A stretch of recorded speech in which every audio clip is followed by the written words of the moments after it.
Welcome back to Wartime Cafe, episode 16. We have with us a returning guest, Ali Jezzini, al-Mayadeen, military expert and analyst. He was with us in 2 episodes before.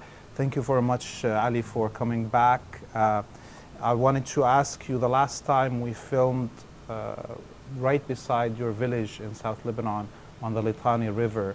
Tell us about what's happening in your village, Rizai, and the area around it, the Litani River, especially that the Israelis, all their plan is now hedged on their ability to reach the Litani River and expel Hezbollah from the area. Well, at the beginning, I want to thank you for hosting me again at Wartime Cafe. Since the last time, the Israelis have started striking deeply into Lebanon in my hometown. So let's say the first day that I woke up when the Israelis started bombing at the beginning of October. No, I think it's like at the end of September. Woke up for the hearing strikes that were very close. The first day, I think there were 4 or 5 strikes inside my hometown. Now the score is around 15 airstrikes as a whole. It differs between one town and the other. Since my hometown is very small, it haven't been hit a lot by airstrikes. Other towns like have been hit by 30. Some towns are hit by 60, 90. Even like Boda towns were hit by much more airstrikes. The Israelis are still very far from achieving the goals of reaching al-Litani. They were able to enter some of the outskirts and some of the villages, destroy, demolish, let's say to profit from the first shock and awe that they have done with the beeper attacks, the pager attacks, and the opening strikes that were meant to actually cripple the command and control structure of the Lebanese resistance. So basically what happened is they made use of such shock to advance on some axes, but they're still very far away. So they took mainly the areas that they took are still in the first belt of villages around the border. Their attempts at advancing in the second line villages have been met till this moment with failure. Before we go into what's happening on the ground, especially in those 3 axes around Naqoura, around Bint Jbeil, and around Khiam. Rizai, you said, was hit with 15 strikes. There has been martyrs and injured in the village. At the beginning, in the first day, yes, there was a family. One of them were my relatives. There was one family, one man, his wife, and 2 children. It was in the first day. At the beginning, we thought that they weren't in their house, and then because the story is a little bit painful because there was no bodies at the beginning, so everyone thought like they left.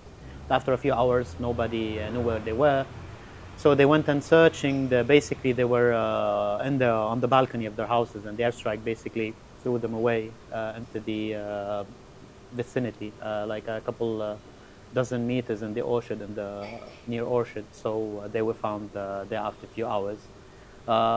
It was very shocking because the fact they think that they're safe, and then after a few hours, no, they were actually in their home when the airstrike started.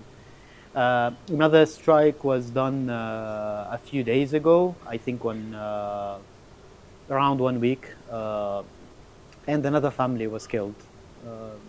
2 children and 1 man, and there was this guy and his wife also. They were relative to us. The other airstrikes were fortunately, on empty houses and citizens' houses, basically, and some shops, some warehouses, civilian warehouses, and so on. The majority of Israeli hits have been on civilian structures, and not only in your village, but in all of Lebanon.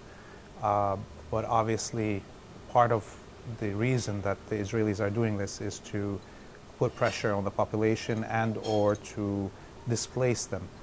So Rizai right now is empty of civilians. People moved out to other areas of Lebanon? Mostly yes, because it was in the opening strikes that most of the people left, or I think half of the village. Then there was this, after a few strikes inside the village, the rest left. Now I think there are a few families that are still residing there. They're saying that they prefer to stay there than leave and, I don't know, face the troubles of leaving your home.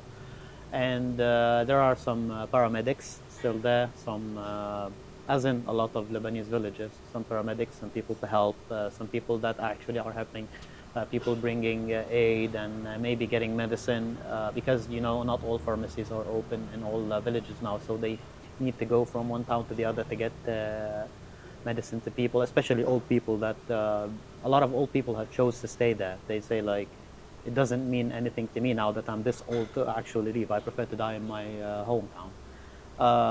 Yes, but if you go there, there are some people who still visit the town every once in a while.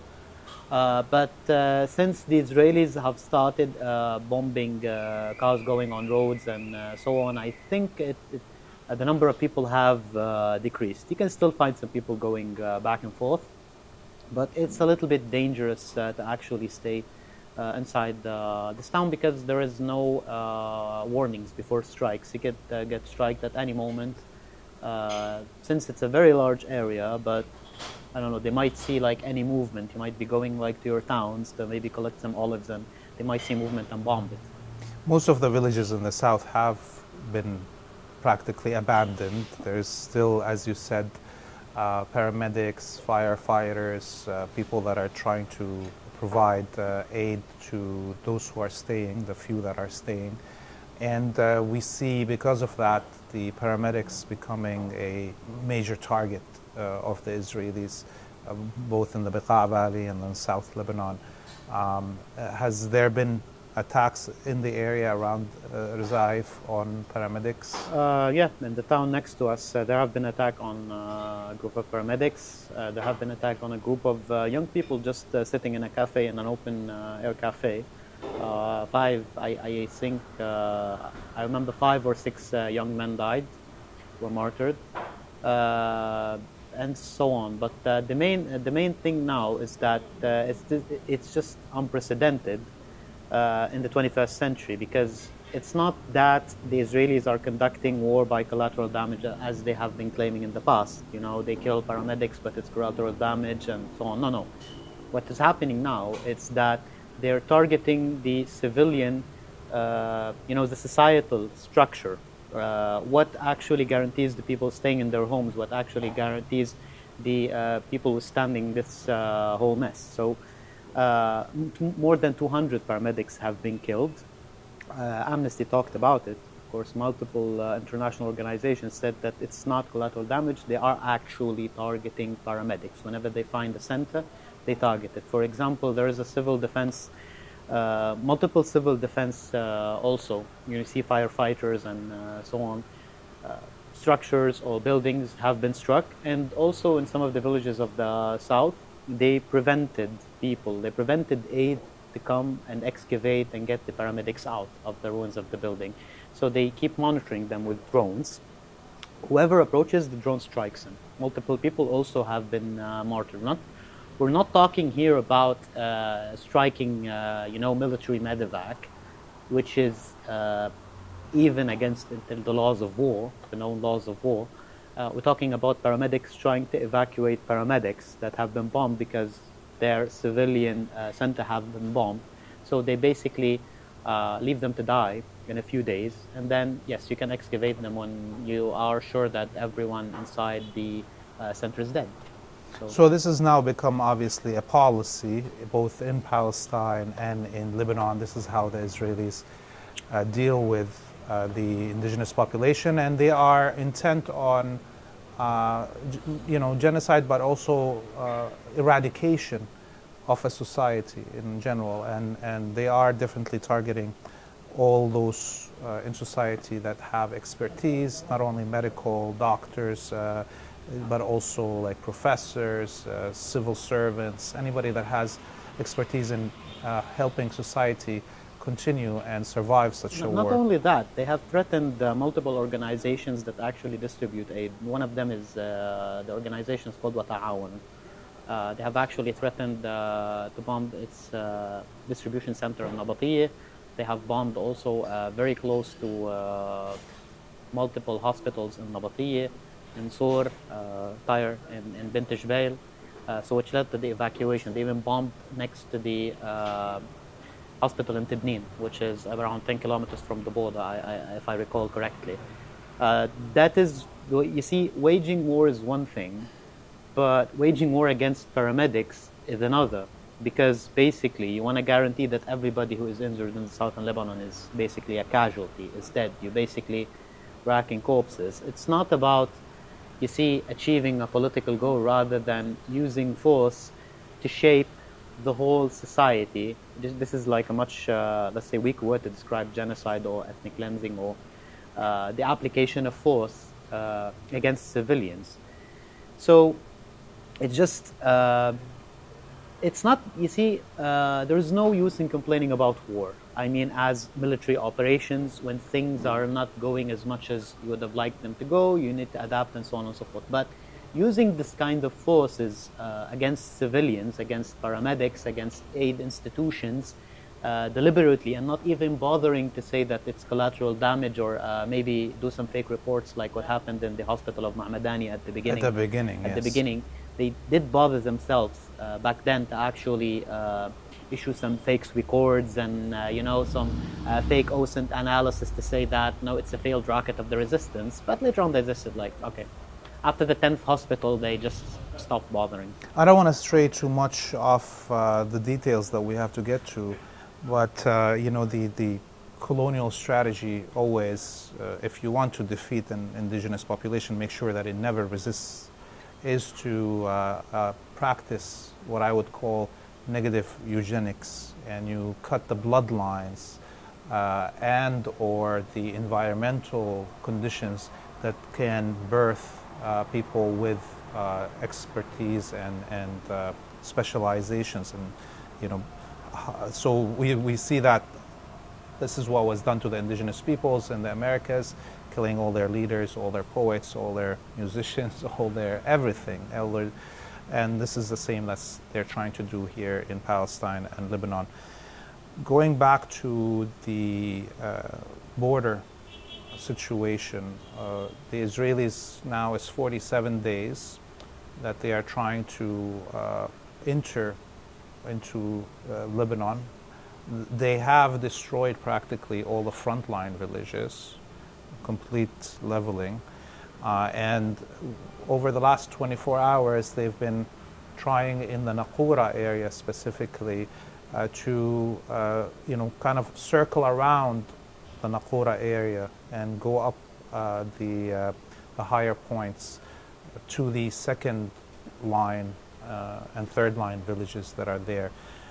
They have suffered huge losses over the last 24, 48 hours in that attempt. What do you think is happening there? What do you think are their chances? Well, you see, we need to start talking about the geographical structure of southern Lebanon. It's a mountainous area, so there are some areas in which we call obligatory passages. So you need to actually pass them because you can't go over the mountain with vehicles and so on, so you can use special forces and so on. So they have tried to advance basically frontally to that area on Naqoura, and they tried to attack on al-Abuni. What happened is they were blocked successfully, so now they're trying to go around within some certain areas which they might have established fire control after demolishing the villages of the first line, which was not possible in the beginning. Now I think the attempt is still unclear because they went in a straight line, deep, without actually securing the villages around. So that's why they're suffering casualties from these villages. It seems that they might have wanted to circle around the Naqoura area and to encircle the Hare area in a, you know, blitzkrieg or fast lightning strike attack, but they have reached a critical point, and the historical castle of Shama. It's called Wartime, also an Italian base, Italian UNIFIL base nearby, and there is a mosque, the sanctuary for the Prophet or the Apostle, Shamun al-Safar. So what happened is, since they failed, because this is the last point, then you have to take Bayada, then you reach the sea, and you complete the blockade around An-Nakura. They have stopped at Shama, and now they have retreated according to multiple news outlets. The thing is, I think what happened is that the resistance wasn't prepared in a certain axis, so that's why they managed to advance under heavy fire. But then when they couldn't make it into the sea in the first push, what happened is like the fire started intensifying because you can get now support from other areas, you can adjust. And then now what happened is like they retreated, the attempt was failed. This also happened in Al-Khiyam, on the opposite side, yes, next to the Golan Heights, next to the Golan and the Heights. Hawla Valley. Actually, yeah, this was done in the first phase, let's call it the first phase of the attack, when they were trying to storm the first line of defenses. Also, the multiple vehicles, military bulldozers, APCs, and tanks were hit, destroyed, and then they had to pull back from that area. So, at the moment, also in the eastern sector, they're trying to advance on Tallusi, the village of Tallusi, after circling around also Markaba. So, what seems to be the strategy is choosing certain passages and valleys that have been secured by bulldozers. Maybe they send special forces first to make sure that there are no mines planted. And then they're trying to sneak into the second villages, maybe encircle some areas to actually push for a collapse in the defenders that are still in the first line. But the thing is, this is a very risky scenario, because if the defenders didn't collapse, and now you're in a thin line inside enemy territory, you can get attacked by multiple axes, and this can become an attrition war. So they're actually trying to attack in the lightning strike. If there is no collapse or they didn't manage to take, they just retreat. They don't want to take unnecessary casualties, and that's what's happening at the moment. In 2006, Hezbollah let the Israelis go in those three axes. But one of those axes around Bint Jbeil, they were allowed to kind of thin up their own supply line and extend themselves to be immediately attacked, and there was the Merkava massacre there, the Hajir Valley, is that correct? Yeah, that's so now we saw that Hezbollah decided for 40 somewhat days to stay in the first line villages and cause as much damage to the attempt. And then now it seems like there's some kind of withdrawal from those first line villages. Do you see Hezbollah kind of allowing the same plan to play out? Because geography is really determining the only tactical maneuvers available to the enemy. Yes, definitely. Actually, it's a little bit too early to judge, but what we can see now, not a lot of engagements happened in 2006 in the first line of defense. So, let's say at Yaron village, which battles ensued, the Israelis entered the village at 1 month ago. But in 2006, they just battles waged on the second line, so Maroun al-Ras and then Ayneta bint Jbeil. Now, for example, the first attempt at entering Ayneta bint Jbeil, have been met with an ambush to the Golani force, which they lost 1 officer and 5 soldiers. They were killed by 4 resistance fighters that, according to the Israeli narrative, they came out of a tunnel, killed these 6 soldiers, invaders, and injured critically other 5, and then they retreated. They managed to do that. So the Israelis are trying to exhaust the means of recon, intelligence, to actually uncover the areas from which the resistance fighters can fight and attack, and avoid as much as they can engagement. This has also been reported by multiple Israeli journalists. So the orders is that when you get into such an engagement, try to pull back and call airstrikes and fire support. Don't engage in, let's call it a mud fight with the resistance fighters. They know that they are very well trained and have experience fighting, especially from Syria. So what happened now is that after this ambush that happened in the Bint Jbeil Aineta axis, no other news have been circulating about an attempt to advance there. They might be trying to search for another axis. Multiple reports and statements issued by the resistance revealed that they are still positioned in Marun al-Ras, and they are on the eastern side of Marun al-Ras, not the one overlooking Bint Jbeil, the other side that's overlooking Palestine, and they're being bombed by missile volleys and mortars and so on. You brought up the Golani Brigade. Yesterday the Israeli media said that the Golani Brigades have suffered the hugest amount of losses since the creation of the Golani Brigades. You know, we can probably presume that all the other brigades that have been in battle have also suffered the largest you know, losses since the creation of this Zionist colony. We also heard that the German government has offered 40,000 Syrians, Sudanese, Iraqis, Afghanis citizenship if they serve in the Israeli military and are right now serving in the Israeli military. This is the first time we hear about confirmations that mercenaries are actually engaged on the ground in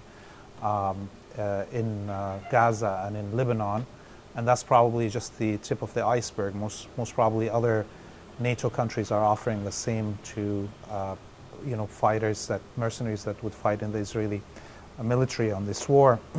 So given those two news stories, the one that tells us that the Golani Brigade have suffered the worst losses ever, and the other that we have an unidentified number of mercenaries that are not counted in the actually dead or injured coming out from the Israelis, you know, how much more should we add in terms of multiplications whenever the Israelis say numbers of this much dead, this much injured Israeli soldiers? How much of a fraction of reality that is? This is part of the info war, as besides the whole videos about them entering to some areas and blowing it up, or maybe doing some incursions in areas that already have no presence of resistance fighters. The thing is that they have used you know, the first strike, the shock and awe, and maybe the pages. A lot of people were injured and they couldn't make it maybe to their stations. So that's what happened in some areas. On the other hand, the reports about mercenaries, yes, I read some of these reports. It's actually quite intriguing why in a lot of scenarios the Israelis actually you know, lose a few tanks and lose a few get some casualties once they enter like deep into Lebanese territory. Then they withdraw, and only a few casualties are announced. Some reports in the beginning of the war by Israeli journalists said that they will only be announcing critically injured soldiers. I mean Israelis. If there are any mercenaries now, I think yes, this can be a likely scenario. But still, you would need some really hard evidence about that. But yes, I'm starting to actually be more convinced about the presence of multiple mercenaries. Maybe the thing about the Germans offering, you know, refugees that they might have like, let's say, a blood feud with the resistance in Lebanon and so on. This has been done by multiple parties, such as the Turkish government, the Azerbaijanis, and so on, in their conflicts. The thing about the Israelis, they're suffering now from a terrible lack of reservists in the mobilization process. That's why also they have tried to recall around 7,000 ultra-Orthodox Jews. And before Gallant was booted outside the Israeli government, he was trying to send the call notice for these ultra-Orthodox. But Netanyahu, since his ruling coalition contained some of the ultra-Orthodox parties, they would threaten to collapse the government and to withdraw from the government if such notices were issued. So he played this political game, booting, pushing, because he realized this problem. This is a real problem. You can't go around it. And because also 15 to 25, based on the division, the Israeli division, there is a lack. 15 to 25% of the reservists are not showing up. This is based on factual reports by the Israelis themselves in this war. So they lacking soldiers. A lot of their population number is not serving, since they are ultra-Orthodox. They don't want to serve in the army. And on the other hand, you have a lot of people that are, deserting and running away. Yeah, actually, because they're exhausted in Gaza. They have been fighting, trying to invade Gaza for the last year. Some of the soldiers have been called for 350. I read some of the reports, 350 days, not consecutively. But if you add all these factors, they don't really want a quagmire in southern Lebanon, because it will. They're using mostly now, I think, 70 to 80% of the force inside Lebanon is reservist force. Maybe they're not using them in the main axes of advances because they're using the Golani, for example, and the special forces, which are regular forces. But to fill the gaps, you'd always need reservists. There's another story yesterday in the news that Canada has already given 15,000 Israelis immigration since the beginning of this war. This is Canada alone. Sorry, did I say 15,000? I meant 10,000. Oh. Okay. So 10,000 Israelis were given citizenship in Canada in just 1 year. 0 Palestinians from Gaza were given citizenship in that same time. And so, looking at these numbers, and also the reports from even during just the war in Gaza before it broke out here, we know that the Canadian Special Task Force, the same special forces that served in Afghanistan, are serving in Gaza, it seems like. We know the American Special Forces and others are also involved. Probably here, we already know that the German Special Forces seem to be running amok in the country. How would the Zionists be able to continue this war in this way without a direct, open participation of the West? Can they continue just hiding all the losses of both those special forces of the other countries and these mercenaries? We see there is another evidence that also the office, I don't recall the exact name of it, but Declassified UK has issued a report, I think 2 months ago, that a gag order has been issued against any report talking about the use of special forces in Palestine, UK special forces, that is. The Western countries, that France, UK, and the United States, have been using their aerial recon assets publicly in Gaza and in front of the Lebanese coast in aiding the Israelis. The Germans themselves have used their their navy, their frigate, I think, in front of the Lebanese coast to actually intercept a drone by the Lebanese resistance. The radars that are actually of these ships send their data directly to the Israelis, because till this moment there is no evidence that the Israeli Navy can roam or enter the Lebanese territorial waters. The Israeli Navy, they have issued a video that they're firing the cannons of their ships from the, if you can geolocate it, it's still from the territorial waters of occupied Palestine. They're also using long-range cruise missiles that are being fired by the ships, but the ships still are not in front of the Lebanese coast. So they're using the radars and the targeting systems of the German ships that make part of the United Nations. The only thing, it's not very verifiable that, you can't say to tell the Germans they're giving info, because how would you know? But it just doesn't make any sense. Well, there was that story of course, what happened in Batroun beach when an Israeli supposedly, Navy SEALs kind of situations kidnapped a Lebanese sailor, captain, and there was the story that the German frigate was also parked right across from Batroun when that action happened.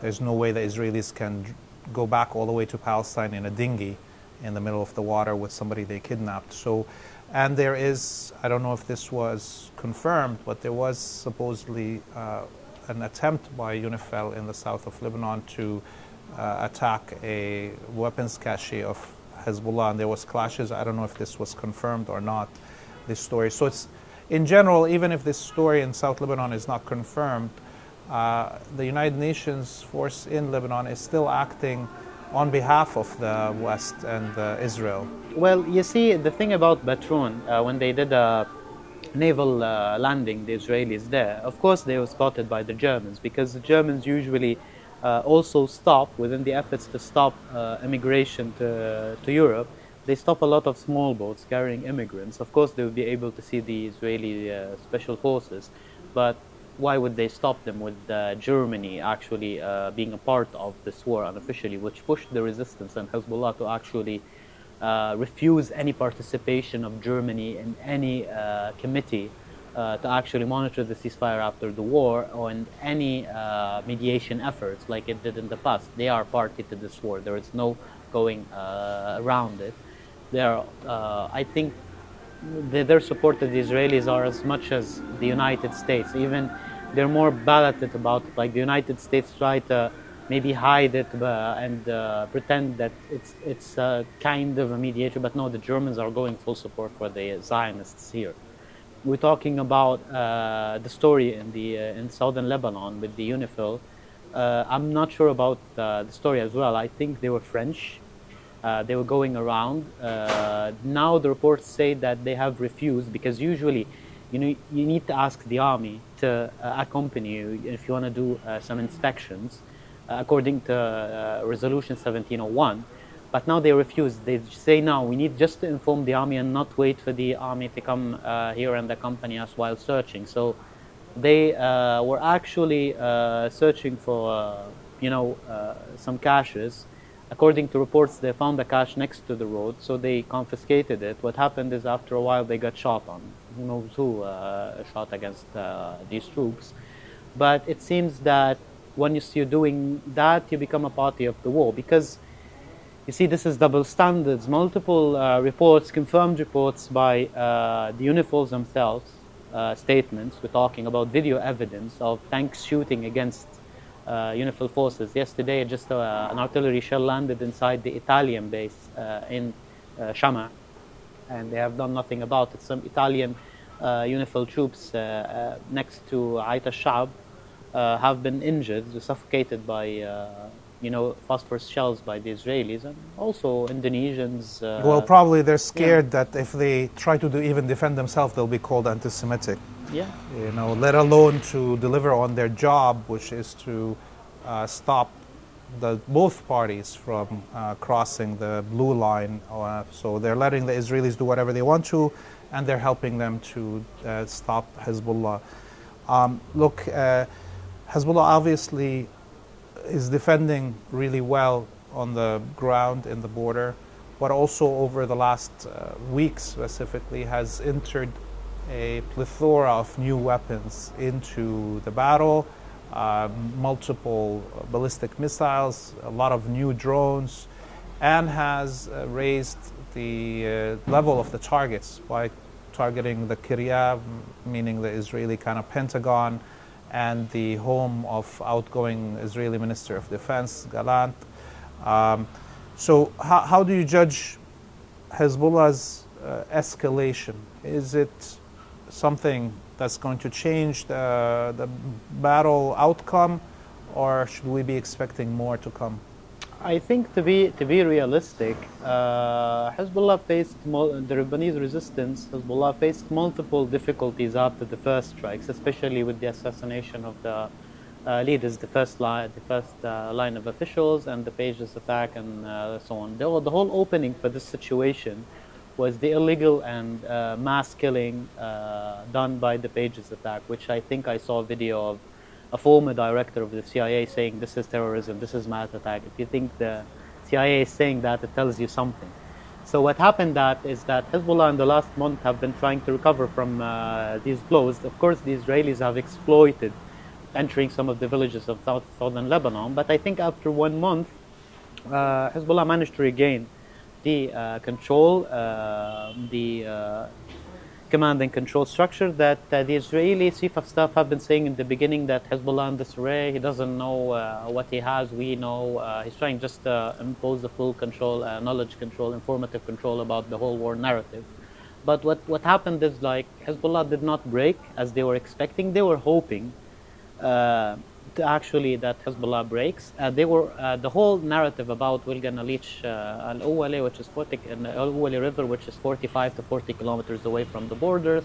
We're gonna reach Beirut. We're gonna change the whole situation in Lebanon, was based on the fact of the anticipation that the blows will actually cause a mass collapse, a total collapse in the Lebanese resistance ranks, which didn't happen. That's why we are seeing a decrease in the, let's say, political or the level of Israeli ambitions in the recent days. So even there was a video of the, the new Israeli war minister talking about that our goal, our goal is now to disarm Hezbollah, and the chief of staff was sitting next to him, and he looks like that at him, and then he starts scratching his beard, like, what the hell is he saying?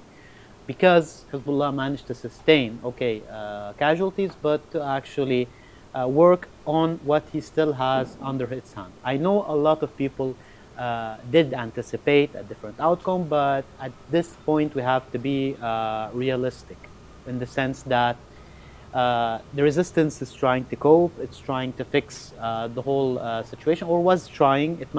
It did manage to regain control now on all its assets, and multiple of these assets are being used accordingly, in the sense that this is going to be, I think, the resistance thinks that this is going to be a long attrition war. So it's using its stockpile within such vision.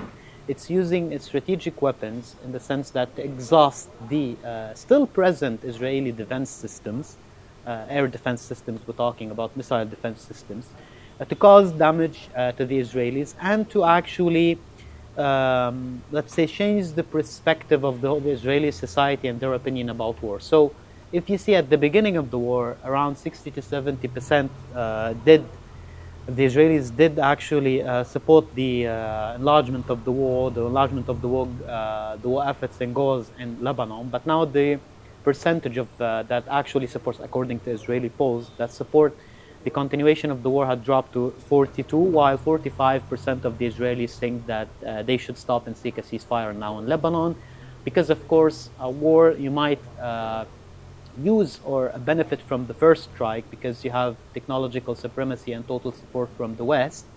But when losses started racking, when more missiles hit your infrastructure, when you're being given a taste of your own medicine, support will start to sway. And of course there is this kind of grandeur, this illusion that the Israelis are trying so hard to plant in the mind of the settlers that we are unbeatable, especially after the catastrophe of the military scandal and catastrophe of October 7. So they are trying to regain the trust of the settlers in their military force, because this is the only guarantor, according to them, of their presence in occupied land. If you don't trust the army, there is no purpose of the presence of the Israeli occupation. So now, to sum it all up, the whole idea is now the resistance is trying to say to the Israelis that you will not fulfill your goals. You will only be racking up losses, and discussions will start rising. Okay, you've been telling us since day one that you crippled Hezbollah. You destroyed most of the missiles of Hezbollah. There is no more Hezbollah on the border. So why are they still firing at us? What's the main goal of the war? To return the settlers to their settlements. You didn't return them. Fire is still ongoing there. Also, there is a lot of talk about we will not let the Lebanese citizens come back to the first line of villages. Okay, but your settlers won't come back as well. So it's still, the situation is still the same as it was before October 1st and 21st of September. How did you achieve your goals there? So these questions are being more frequently asked in the Israeli society now. So Hezbollah entered these new, bigger, more explosive, bigger heads with the Fadi 5 and other Qadir missiles in targeting specifically the Kiryat and a few other zones, the military-industrial zone in Tel Aviv and in Haifa.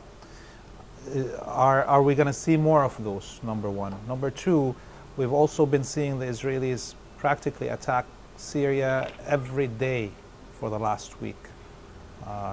In Damascus, Aleppo, Hamas, all those areas.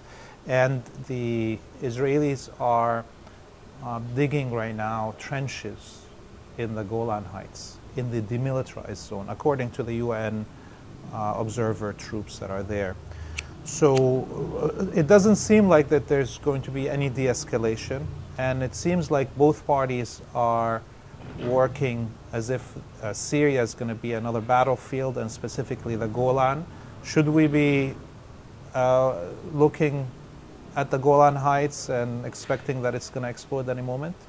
I think not really at the moment, because it's not that they don't want to, it's that multiple reports indicate that the Israelis are now lacking in terms of material and men. So as we talked about the lack of men, from multiple evidences that here that we have, also there is this report done by Haaretz, I think, that the Israelis are now using private enterprises to fix the vehicles of the Israeli forces invading Lebanon. And also there is now more evidence that the Israelis are using civilian bulldozers, cat bulldozers, instead of the famous D9 that they were using because they suffered mass casualties in such bulldozers in Gaza and the opening phase in Lebanon. So opening another front in the Golan, especially, we're not talking about that they don't have the firepower, they do have it. But what about the axis of resistance opening that front? I don't really know.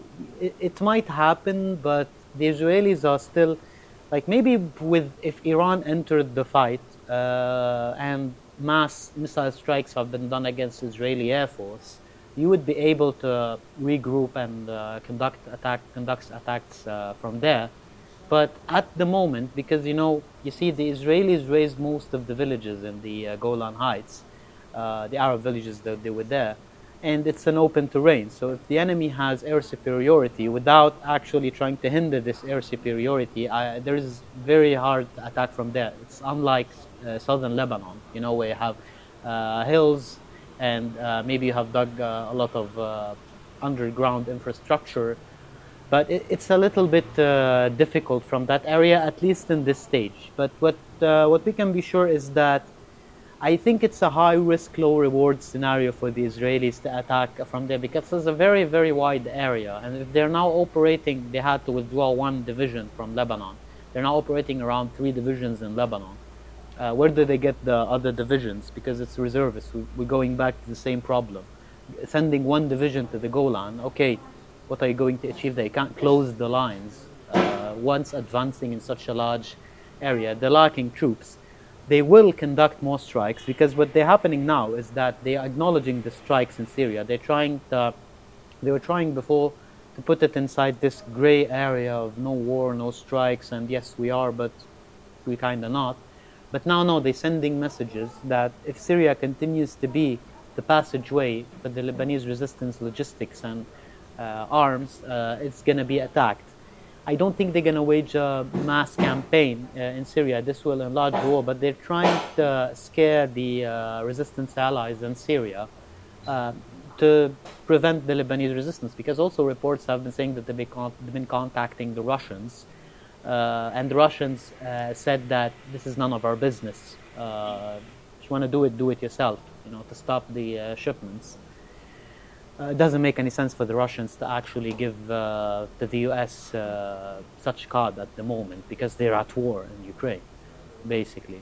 And we remember from 2006, Russia didn't object to the military supplies of Syria going to Hezbollah. Yeah, but even now, it's even now more obvious, because we're basically, fighting the same enemy, but with proxies. You know, the U.S. is using Israel as a proxy in the Middle East, and it's using Ukraine as a proxy in the, but it's the same enemy, deep down. So there was the American elections.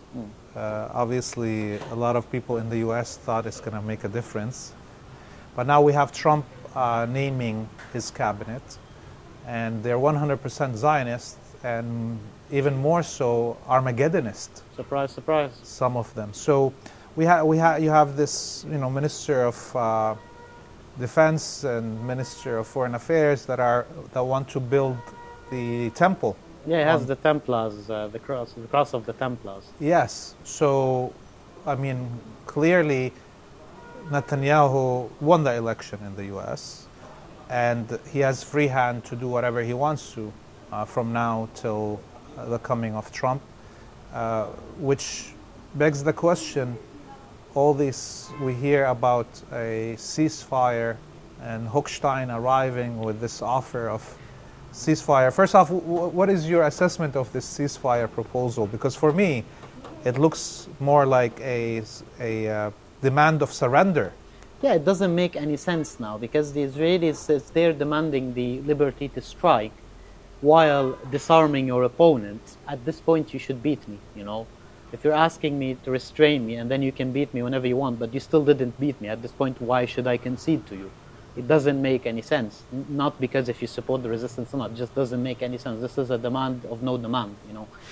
But then, I don't know, some leaks have talked about that there will be no such demand. There will be a modified 1701 with some committee formed by multiple countries to monitor the ceasefire. There is still an unclear point that's a very important one. It's the unity of the battlefields. What will happen to Gaza? Because the resistance, axis of resistance, haven't expressed its opinion regarding that, because it wouldn't mean anything, a ceasefire in Lebanon, without stopping the genocide in Gaza.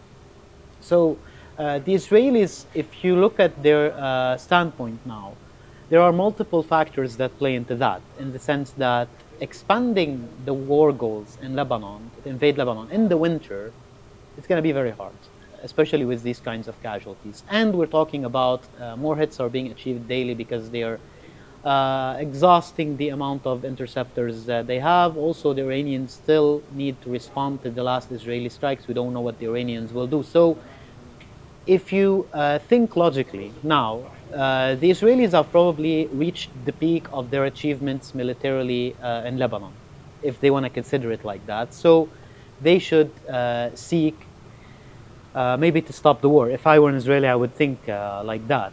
But on the other hand, there is still Netanyahu and his government in the middle here. And there is Trump also, that why should he give the outgoing Biden administration this honor of stopping the war if he wants to stop it? And why should Netanyahu stop the war so he can go into trial and collapse the government? So if you think logically, and the Israelis have this habit of leaking what the unnamed army officials think about it, yes, there is the majority of army officials believe that let's not go further into Lebanon in the winter. Going in there, it's going to be a quagmire. We don't want it to become, there is this word, attrition war. We don't want an attrition war. We suffered enough in Lebanon. Let's go to a deal.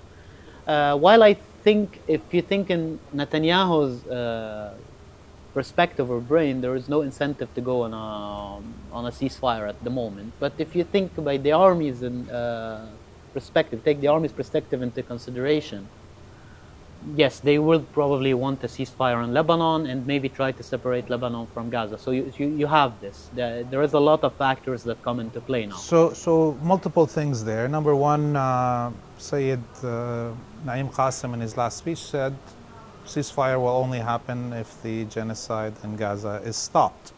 So I don't think there's anything to negotiate there. Especially that it came at the cost of so many martyrs in Lebanon and the leadership of Hezbollah. The other thing is that you mentioned that Netanyahu wouldn't want to give, and Trump wouldn't want to give the win to Biden. So that means that from now till the inauguration of Trump, there will be an attempt by the Israelis to score as many points as possible to better their lot on the table of negotiations, so Trump can come with power behind them to force a negotiated end of the hostilities. On the other hand, that gives a lot of emphasis and impetus to the axis of resistance to also do the same from now till January. So looking from just those things, it seems like we will be seeing a lot of escalation from now till January 20th. Well, you see, the strategy of the resistance, the axis of resistance, and the phase that preceded the assassination of the leaders and the pages attack was that the resistance have enough force to deter the Israelis from attacking Lebanon. This was probably true in before the strikes and the pager, which caused disarray and permitted the Israelis from striking. So they were trying to push the Israelis by evacuating the north and to put political pressure, which have never been done, while sustaining also casualties.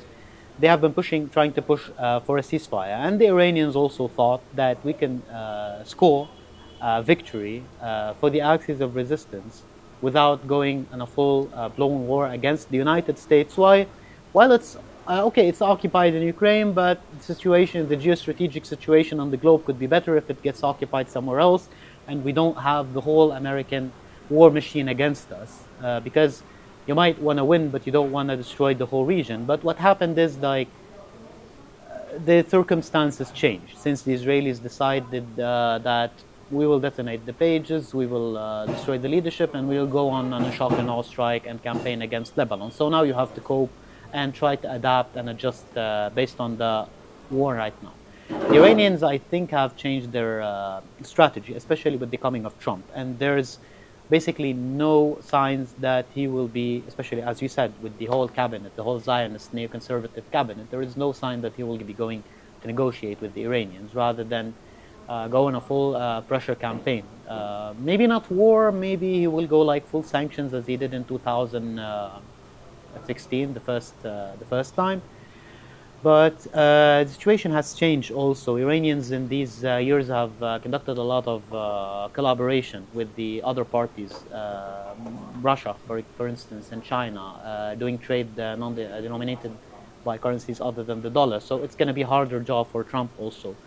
While I think in Lebanon, he's going to support the Israelis, continue to give them whatever arms they want. Israelis have zero worries about lacking in terms of armament and ammunition. They would have already run out of ammo, I think, 5 or 6 times during this war. If it wasn't for the United States, I think they would have run out of ammo maybe 2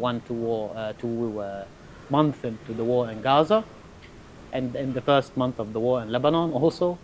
So the situation now is that it is unclear, because if he could manage, if Trump can manage to maybe pacify Ukraine and give Russia whatever it wants, maybe he will enlarge or conduct like a, let's say, a policy that entails much more risks in the Middle East. But if he couldn't, and we're also seeing signs of that, because they're demanding the freezing of conflict now in Ukraine, like on the lines of the Korean conflict, because they are saying, okay, we would not recognize Crimea and the parts that Russia occupies in Ukraine as Russian, but we will freeze the conflict. The Russians are saying we have the upper hand. Why should we agree on that? Lavrov said that the other day. So there are signs that there will be also no deal in Russia.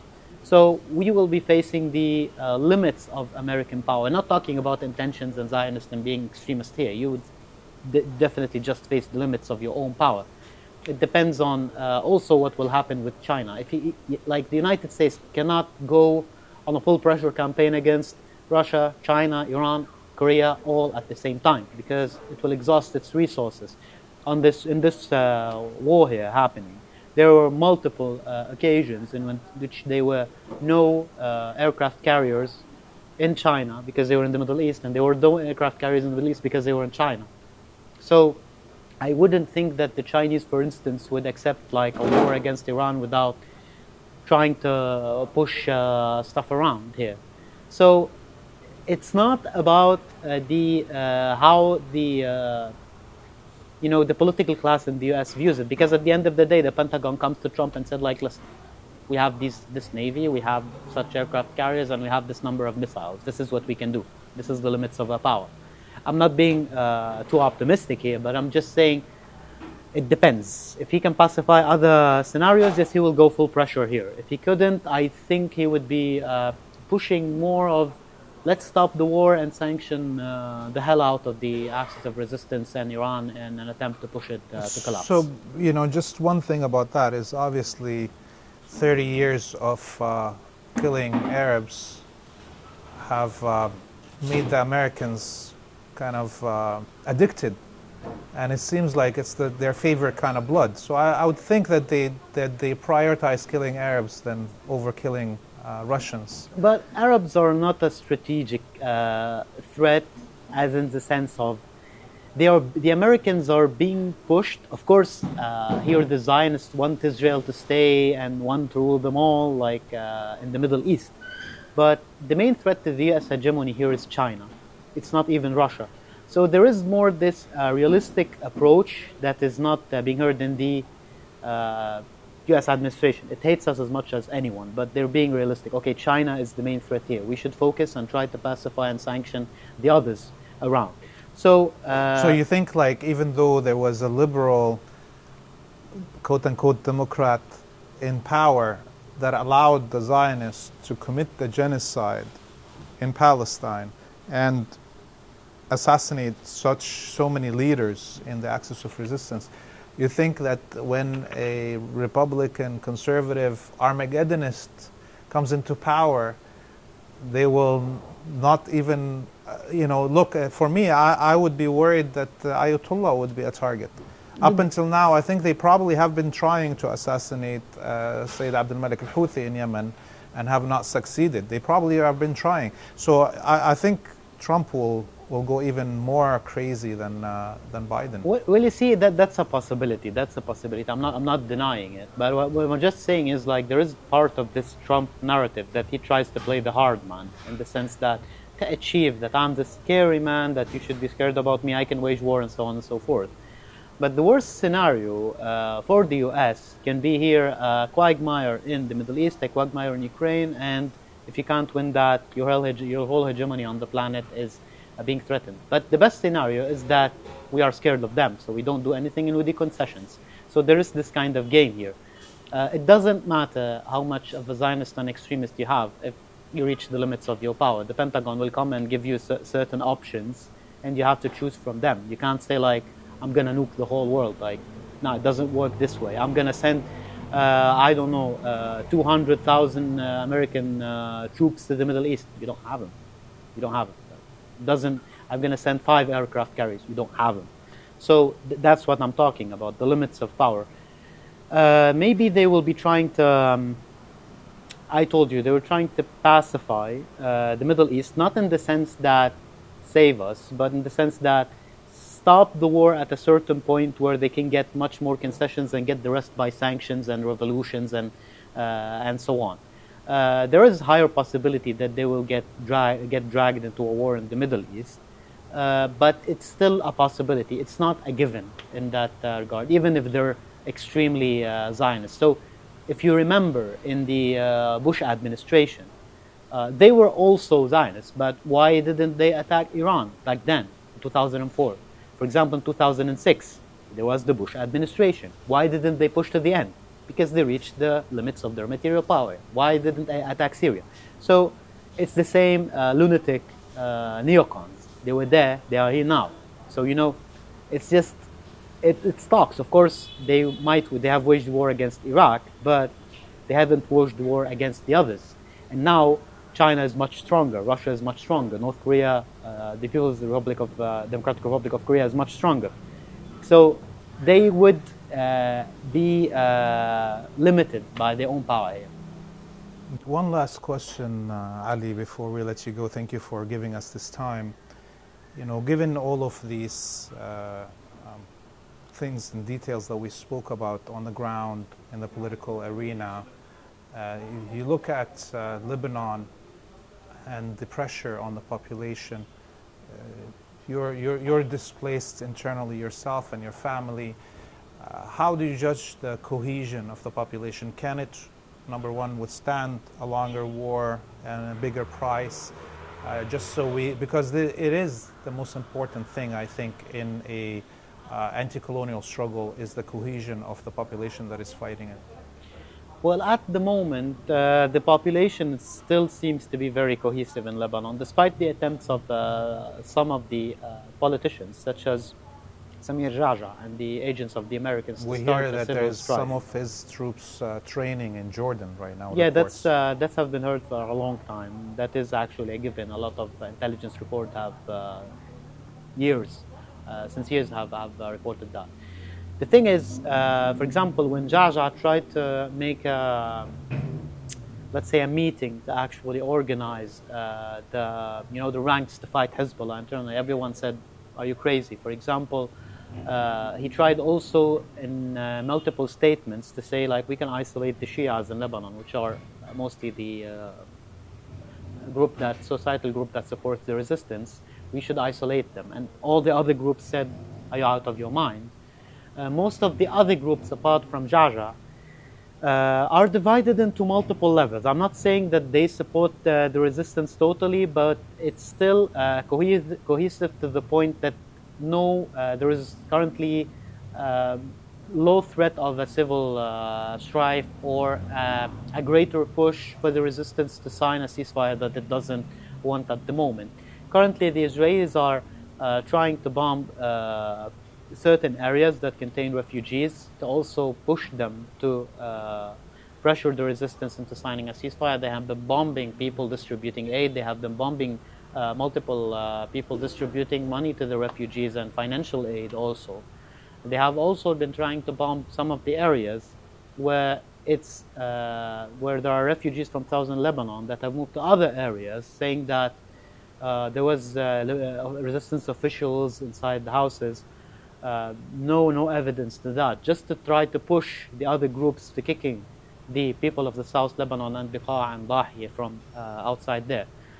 But still, with all these attempts, there are some problems here and there, but there is no great movement inside Lebanon to stab the resistance in the back.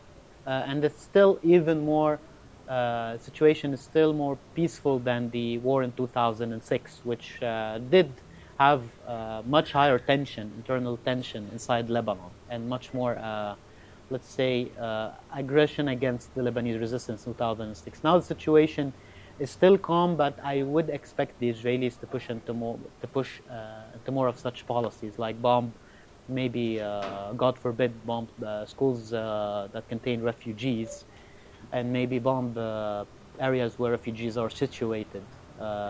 They have no other choice, basically, if you think about it, because a war in the winter in southern Lebanon is nothing you should wish for if you're a mechanized force, or if you're using drones to spot, or if you're using thermal cameras to spot drones that are actually attacking you. So they're low on time before the peak. I think it has already happened. They started descending the peak of the military achievements now that they have committed. But I think they're short on time. That's why also they're bombing daily now, Dahiya. And also there are some reports in Israeli media now saying that the Israeli forces would be bombing targets every 2 hours. They haven't specified where and when. But I would expect that if they didn't find anything of value, they just choose a random building and just bomb it, just raise the cost. Humanly, yeah. It's basically, I don't recall the word, herbicide, basically. Doesn't make any sense. This is the famous Dahi doctrine. Before we end this interview, we just read breaking news. 3 Israeli tanks destroyed in the Khiyam axis. There's a huge number of losses by the Israelis. So clearly the land and its people are resisting really well. And inshallah, we wish safety for all the Lebanese people and all the villages in the south, and Ahl Razai, for you all to go back to your homes. Ali Jezzini, this is your 3rd time Maybe on the 5th time you come here, we'll make you a robe like they do in Saturday Night Live. Thank you very much all for watching. This is Wartime Cafe. Visit our website, freepalestine.video. Donate, subscribe, share. Until we meet you next time, I bid you all a free Palestine.